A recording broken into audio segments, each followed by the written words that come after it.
So, message to neurodiverse couples out there. If your spouse is complaining about something that you said or did, and then you complain about the fact that they're complaining, you're no better than they are.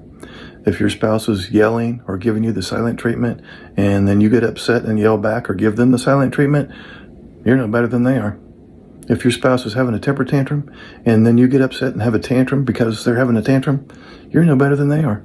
So why don't you be the one that can regulate his or her emotions? Why don't you be the more mature one?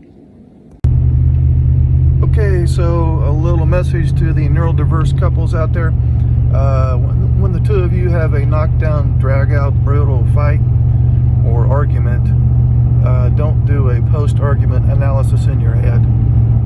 Don't try to analyze, okay, what happened, why. Whenever you try to analyze the motivation and behavior of somebody else in the heat of the moment, and you try to make sense of it, I can promise your analysis will mostly be off. In fact, I'll go so far as to say your analysis won't be in the ballpark. It won't even be in the parking lot of the ballpark. Don't analyze. It's just going to make you feel even worse.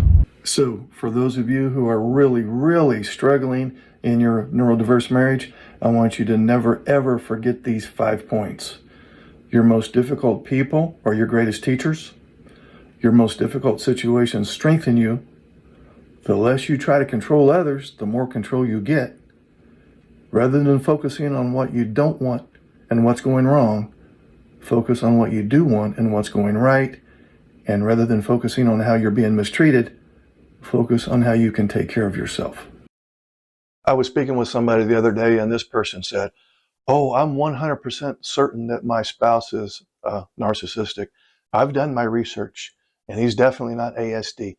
I'm 100% confident that he's narcissistic."